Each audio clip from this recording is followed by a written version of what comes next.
Bismillahirrahmanirrahim. Assalamualaikum warahmatullahi wabarakatuh. Pemirsa kaum muslimin dan muslimat yang berbahagia, saudara-saudara sekalian sebangsa dan setanah air.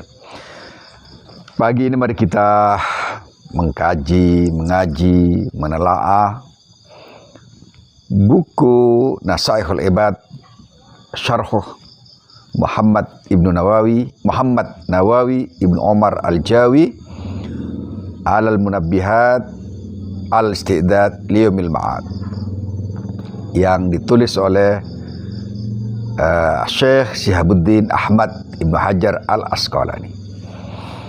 Buku Nasaihul Ibad ini sangat-sangat terkenal terutama di pesantren-pesantren dan berisi nasihat-nasihat yang mencerahkan, nasihat-nasihat yang mengingatkan kita tentang makna dunia yang sebenarnya, kemudian makna akhirat yang sebenarnya. Pengejaran kita pada dunia akan menjadi tidak lebih tinggi daripada pengejaran kita pada akhirat. Pada kesempatan kali ini saya akan sampaikan maqal yang pada bab Ar-Rubai yang dikatakan oleh Syekh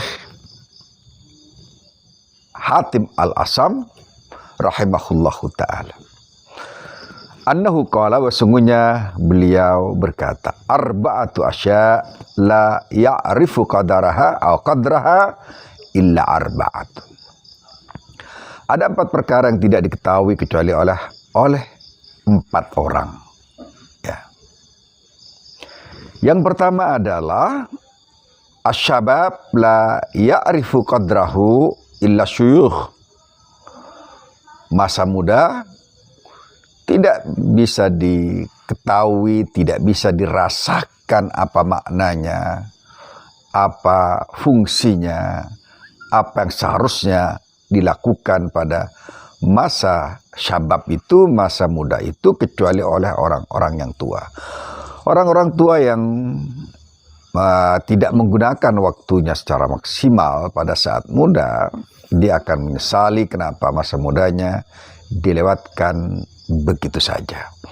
Kalau kita dengar, kemudian kita perhatikan sabda Rasulullah SAW yang mengatakan dengan sangat tegas bahwa 5 hal yang harus dipergunakan sebaik-baiknya adalah asyababa qabl haram, masa muda sebelum masa tua.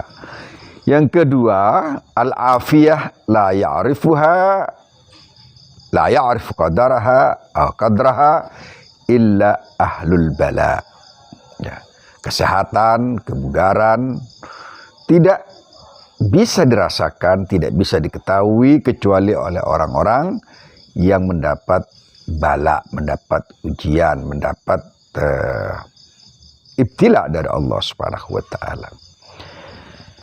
Sementara Imam Al-Ghazali mengganti kalimat ini, la ya'rif, kata beliau, la ya'rif qadral ghina illa ahlul faqr. Tidak akan tahu makna dari kekayaan kecuali orang-orang yang fakir, orang-orang yang ahlul fakir. Wasihatu la ya'rifu qadaraha illa al-mardah. Sementara sehat itu tidak diketahui maknanya, tidak diketahui nilainya, kecuali tidak disadari nilainya kecuali oleh orang-orang yang sedang menderita sakit. Kemudian yang terakhir, al-hayatu la ya'rifu qadraha illal mauta.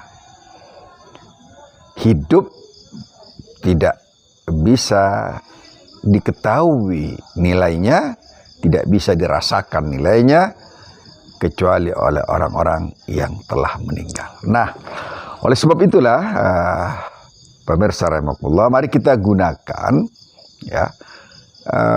masa muda kita dengan sebaik-baiknya. Anak-anak kita, anak-anak yang muda, mereka kita anjurkan, kita suruh, kita perintahkan, kita arahkan, kita orientasikan agar menggunakan waktu mudanya sebaik-baiknya agar pada masa tuanya dia tidak mengalami penyesalan yang berkesinambungan dan berkelanjutan. Kemudian jagalah kebugaran kita, kesehatan kita. Jagalah, kemudian peliharalah kesehatan kita agar jangan sampai kita baru menyesal pada saat kita mengalami sakit, mengalami bala, mengalami ujian ya. Demikian pula dengan kesehatan kita, dengan kekayaan kita juga yang kita miliki, jagalah sebaik-baiknya karena sebenarnya kekayaan itu adalah nikmat Allah Subhanahu wa taala, dan kefakiran kadangkala menggeser kita, mendorong kita, kemudian menjadikan kita bisa kufur kepada Allah Subhanahu wa taala. Kadal faqru ayyakuna kufran. Hampir-hampir kekufuran itu menyeret manusia pada kekufuran. Bahkan Rasulullah mengajarkan pada kita semua doa agar kita terhindar dari kekufuran, dari kefakiran itu. Allahumma inni a'udzubika minal kufri wal faqr wa a'udzubika min adzabil qabr. Sabda Rasulullah SAW tatkala beliau mengajarkan doa kepada para sahabatnya. Kemudian juga ya, kesehatan ini juga merupakan nikmat besar Allah, nikmat besar yang Allah berikan pada kita semua setelah kenikmatan al-iman, al-islam, al-ihsan. Karena dengan kesehatan kita bisa melakukan banyak hal, melakukan ibadah kepada Allah, membantu orang lain, memelihara lingkungan dan seterusnya ya. Dan sehat ini sangat-sangat luar biasa. Maka kita juga diajarkan oleh Rasulullah SAW agar berdoa semoga badan kita sehat dengan doa begini, Allahumma inni nas'aluka al-afiyat. Aku minta kepadamu ya Allah kesehatan, kebugaran ya. Allahumma afini fi badani misalnya, Allahumma afini fi sam'i, Allahumma afini fi basari. Ya Allah, sehatkan, bugarkan badanku, bugarkan pendengaranku, bugarkan basirahku, mataku dan lain-lainnya. Dan pada sabdanya juga Rasulullah SAW bersabda agar ikhtanim khamsan qabla khamsin sihhataka qabla sakamik. Kata Rasulullah SAW, jagalah, pergunakanlah kata Rasul kesehatanmu sebelum kau terlanda oleh penyakit. Dan tentu saja al-hayatu la ya'rifu qadraha, kata al-asam, la ya'rifu qadraha, kehidupan itu tidak diketahui nilainya, tidak diketahui, tidak disadari nilainya kecuali pada saat kita mati, kita telah dipanggil Allah Subhanahu wa taala. Maka sebelum kita sakit, sebelum kita dapat ujian, sebelum kita mati, lakukan kesadaran sepenuhnya tentang kematian, tentang waktu muda, tentang kesehatan, dan juga tentang kekayaan yang harus kita jaga, nilai-nilainya kita jaga agar dia berfungsi sebaik-baiknya. Semoga apa yang saya sampaikan dari kitab kuning ya, ini kuning beneran ya, luar dalam, bukunya Nash'ul Ibad ini, semoga memberikan manfaat pada kita semua. Kita bisa menggunakan waktu kita sebaik-baiknya, masa muda kita sebaik-baiknya, kekayaan kita sebaik-baiknya, kesehatan kita sebaik-baiknya, kemudian tentu saja kehidupan kita agar kita bisa menjadikan hidup ini lebih bermakna. Assalamualaikum warahmatullahi wabarakatuh.